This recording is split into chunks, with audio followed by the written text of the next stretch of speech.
Hello everyone, today we will be building a budget DIY custom keyboard featuring the GEEK GK64 Hotswap DIY kit from banggood.com. All the parts will be linked in the description. The kit contains a USB-C PCB with KO Hotswap sockets, a steel plate and a plastic case with a 1900 mAh battery. For the switches, we will be using SMD Gateron Yellows lubed with Krytox 205 Grade 2. And finally, for the keycaps, we will be using these Mech Zone Chinese ink keycaps. Before we start building today, we will be lubing our stabilizers. First, I put some dielectric grease on the parts of the wire which will be in contact with the stem. Then I used some other lube like Krytox 205 Grade 0 to lube the plastic to plastic contact within the stem and the stem housing.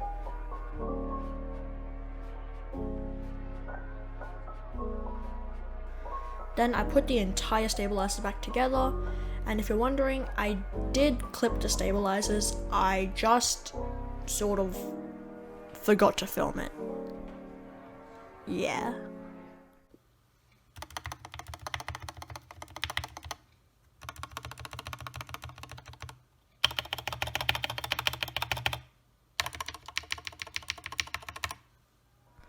For the switches, we will be using Gateron Yellows.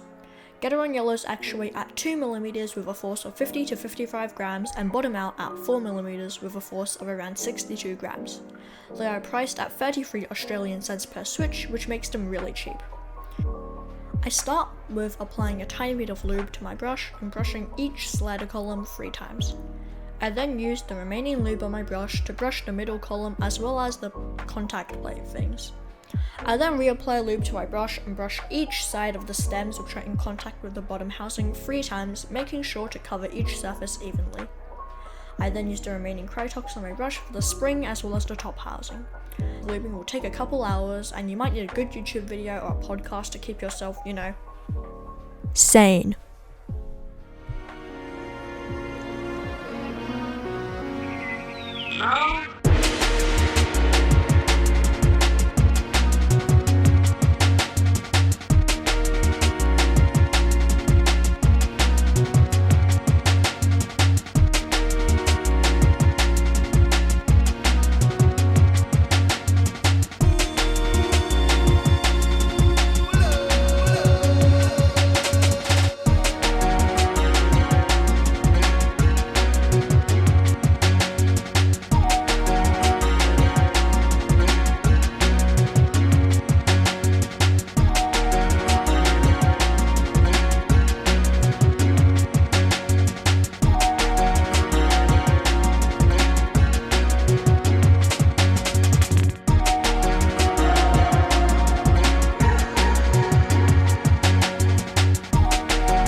Now that we've finished building, it's time for my favorite part, the sound test.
Thank you guys so much for watching my very first crappy video, but anyways, I'll see you guys later.